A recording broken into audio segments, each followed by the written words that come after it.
അപ്പോൾ നമ്മളുടെ ലോങ്കന അത് ഗ്രാഫ്റ്റ് ചെയ്ത ലോങ്കനാണ്. ഇത് നമ്മൾ നട്ടിട്ടെന്ന് പറഞ്ഞാൽ 1 മാസം കഴിഞ്ഞിട്ടുള്ളൂ.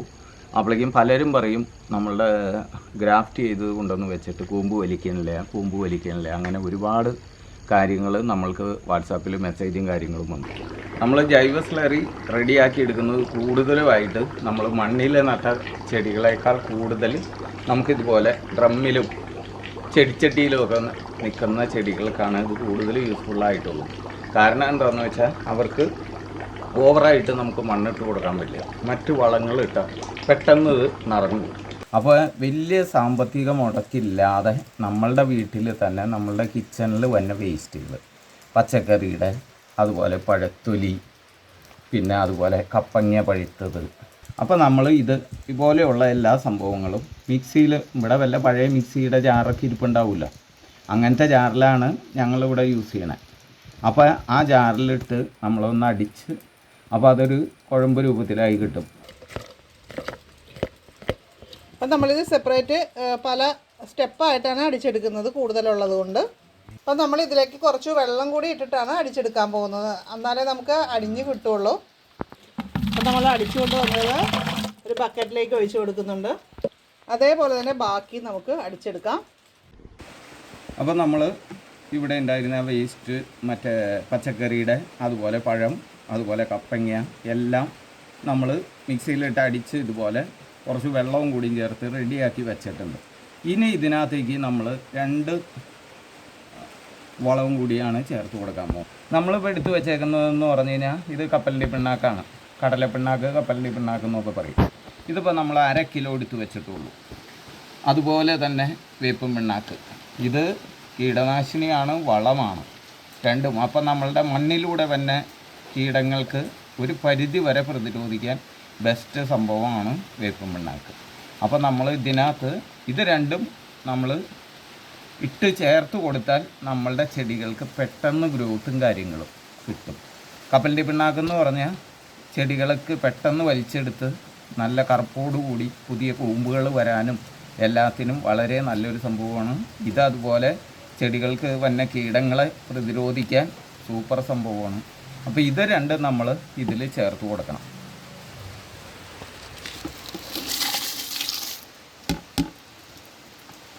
രണ്ടും നമ്മളിപ്പോൾ 1/2 കിലോ ചേർക്കണുള്ളൂ. അതെന്താ കാരണമെന്ന് വെച്ചാൽ നമ്മൾ ഈ അടിച്ചു വെച്ചിരിക്കുന്നത് ബെസ്റ്റ് വളമാണ്. നമ്മളിപ്പോൾ ഇതിനകത്ത് ചേർത്ത് കൊടുത്തു. അപ്പോൾ ഇളക്കി കൊടുക്കണം. അപ്പോൾ ഇതിൽ നമ്മൾ ഇളക്കി കൊടുക്കുമ്പോൾ ഇതിൽ അലിഞ്ഞ് ചേരാൻ എളുപ്പമാണ്. പിന്നെ നാളെ കാലത്ത് വരുമ്പോഴെന്ന് പറഞ്ഞാൽ നമ്മൾ എല്ലാ ദിവസവും ഒരു 7 ദിവസമെങ്കിലും 5 ദിവസമെങ്കിലും കുറഞ്ഞത് വെച്ചേക്കാം. അപ്പോൾ ഇത് ശരിക്കും പുളിച്ച് കിട്ടും. നമ്മൾ കഞ്ഞിവെള്ളം ബാലൻസ് വന്നത് ഇപ്പോൾ ഇതിനകത്ത് ഞാൻ ഇത്രേ ചേർത്തിട്ടുള്ളൂ. ഇനി ഇതിനകത്ത് കുറച്ച് വെള്ളം കൂടി നമുക്കൊരു 5 ലിറ്ററും കൂടിയൊക്കെ ചേർത്ത് കൊടുക്കാം. അല്ലെങ്കിൽ ഇത് കട്ടിയായി പോകും. നാളെ നേരം വെളുക്കുമ്പോൾ ഇപ്പോൾ ഈ വേപ്പും പിണ്ണാക്കും കപ്പലിൻ്റെ പിണ്ണാക്കും കുതിർന്ന് കഴിയുമ്പോൾ ഇതിൻ്റെ മുകളിൽ ഇങ്ങനെ വന്ന് ആ വേപ്പും പിണ്ണാക്കും കപ്പലിൻ്റെ പിണ്ണാക്കും ആയിരിക്കും ഇതിൻ്റെ മുകളിൽ ഇങ്ങനെ നിറഞ്ഞു നിൽക്കുന്നത്. അപ്പോൾ നമ്മൾ വീണ്ടും ഈ കോലിട്ട് ഇളക്കി കൊടുത്തു കഴിയുമ്പോൾ ഇതിൻ്റെ അടിയിൽ വെള്ളം ഉണ്ടാവും. അപ്പോൾ ഇത് അതിനകത്തേക്ക് ലയിക്കുകയും പെട്ടെന്ന് പുളിച്ച് കിട്ടുകയും കാര്യങ്ങൾ. ഞാനിപ്പോൾ ഇതിൽ ഇനി പച്ചവെള്ളം ചേർത്ത് കൊടുക്കുന്നില്ല. അതിന് പകരം ഞാൻ ഉദ്ദേശിക്കുന്നത് നാളെ നമ്മളുടെ കഞ്ഞിവെള്ളം ഉണ്ടാവില്ല, അത് ഇതിലേക്ക് ചേർത്ത് കൊടുത്തു കഴിഞ്ഞാൽ ഇത് പെട്ടെന്ന് പുളിച്ച് കിട്ടാനും കാര്യത്തിനും വളരെ നല്ലതാണ്. ഇപ്പോൾ ഇതിനകത്ത് അതുപോലെ നമ്മൾ കുറച്ച് ചോറും ചേർത്തിട്ടുണ്ട്. ഇതിൽ ശ്രദ്ധിക്കേണ്ട ഒരു കാര്യമെന്ന് പറഞ്ഞാൽ നമ്മൾ നാളെ കാലത്തും വൈകിട്ടും അതുപോലെ എത്ര ദിവസം പുളിക്കാൻ വെക്കണ്ടോ അത്രയും ദിവസം നമ്മൾ കാലത്തും വൈകിട്ടും ഇത് ഇളക്കി കൊടുക്കാൻ ശ്രദ്ധിക്കണം. അപ്പോൾ നമ്മൾ വളം റെഡിയാക്കി വെച്ചേക്കണത് 7 ദിവസം കഴിഞ്ഞു, പുളിച്ച് കറക്റ്റായി. നമ്മളിത് 1 കപ്പ് എടുക്കുകയാണെങ്കിൽ 5 ഇരട്ടി വെള്ളം കൂടി ചേർത്തിട്ട് നേർപ്പിച്ചാണ് എടുക്കേണ്ടത്. ഇപ്പോൾ ചെറിയ ചെടികൾക്കൊക്കെ ആണെങ്കിൽ 10 ഇരട്ടി വെള്ളം ചേർത്ത് നേർപ്പിച്ച് വേണം നമ്മൾ ഉപയോഗിക്കാനായിട്ട്. അപ്പം നമ്മൾ ഇന്ന് വൈകിട്ട് ചെടി നനയ്ക്കുന്നില്ല, അതിന് പകരം നമ്മൾ ഈ വെള്ളം ഒഴിച്ച് കൊടുക്കണം. നമ്മുടെ പേരയിൽ പൂവുണ്ടായിട്ടുണ്ട് കേട്ടോ. ഇതുണ്ടോ, ആദ്യമായിട്ട് പൂവുണ്ടായി. നട്ടിട്ട് അധികം ആയിട്ടില്ല, 1 മാസം കഴിഞ്ഞിട്ടുള്ളൂ. ശരിക്കും കൂമ്പ് എടുത്ത് വന്നപ്പോൾ ആ ഫസ്റ്റ് കൂമ്പിൽ തന്നെ താഴെ അതെയാ അതിൽ കൊണ്ടുവരണം. അതിൻ്റെ ഒരു പ്രത്യേകത എന്ന് പറഞ്ഞാൽ നമ്മൾ ഈ ഗ്രാഫ്റ്റ് ചെയ്ത തൈക്കളൊക്കെ നമ്മൾ താഴെ വെച്ച് കഴിഞ്ഞാൽ ഇത് ഓവറായിട്ട് വളർന്നു പോകും. അതേസമയം നമ്മൾ ഡ്രമ്മിൽ വെച്ച് കൊടുത്താൽ അപ്പം തന്നെ കാര്യങ്ങളും ആയി കിട്ടും. ഇപ്പം ഞങ്ങൾ തന്നെ ഇതുപോലത്തെ തൈ കൊണ്ടുവന്നിട്ട് മണ്ണിൽ വെച്ചത് ഭയങ്കര വളർച്ചയിൽ പോവാണ്, കായായിട്ടില്ല. ഇതിപ്പോൾ കൊണ്ടുവന്നിട്ട് 2 മാസം കഷ്ടിയാവണുള്ളൂ. നമ്മൾ നട്ട് കുറച്ച് ദിവസം തണലിൽ വെച്ചിരുന്നു, അതിന് ശേഷം ഇത് വെയിലത്തേക്ക് വെച്ച്. അതോടുകൂടി ഒരു 15 ദിവസത്തിനുള്ളിൽ കൂമ്പും കാര്യങ്ങളും വന്നു. ഇത് സീഡ്ലെസ് റെഡ് ഗുവാവ വൈറ്റ് ലോങ്കനാണ്. അപ്പോൾ ഇത് നമ്മൾ ഗ്രാഫ്റ്റ് ചെയ്ത തൈയാണ്, സൈഡ് ഗ്രാഫ്റ്റാണ്.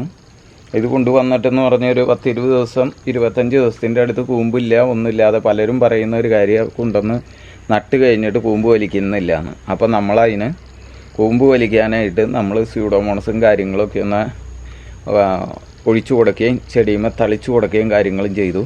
ഒരു 15-20 ദിവസം ആവണേക്ക് മുമ്പ് നമുക്ക് പുതിയ കൂമ്പുകൾ വന്നേക്കണത് ഈ 2 ശിഖരങ്ങൾ ഇപ്പോൾ ഇതുപോലെ വന്നിട്ടുണ്ട്. ഇനി എത്ര വളരുമ്പോഴാണ് കായ ഉണ്ടാവണമെന്ന് നമുക്ക് നോക്കാം. ഇത് ഞങ്ങളുടെ ഗാക്കിൻ്റെ പ്ലാന്റാണ്. ഗാക്ക് കിളിക്കുന്നില്ല എന്ന് പലരും പറയാറുണ്ട്, പക്ഷെ നമ്മുടെ വീട്ടിലിവിടെ കിളിത്തിരിക്കുന്നുണ്ടോ. നമ്മൾ ശ്രദ്ധ കൊടുക്കണം. അപ്പോൾ വളരെ കുറഞ്ഞ ചിലവിൽ നമ്മൾ തയ്യാറാക്കിയ വളം എല്ലാവരും കണ്ടല്ലോ. വളരെ ഈസി ആയിട്ട് നമുക്ക് ഉണ്ടാക്കിയെടുക്കാൻ പറ്റും. 2 സാധനങ്ങൾ മാത്രമേ നമ്മൾ ഇതിനായിട്ട് പുറത്തുനിന്ന് എടുത്തിട്ടുള്ളൂ. ചെടികൾ നഴ്സറിയിൽ നിന്ന് വാങ്ങിക്കൊണ്ടുവന്ന് വെച്ചിട്ട് മുരടിച്ച് നിൽക്കുന്നു എന്നും പറഞ്ഞ് ഒരുപാട് പേര് നമുക്ക് വാട്സപ്പിൽ ഫോട്ടോസ് അയച്ചു തരാറുണ്ട്.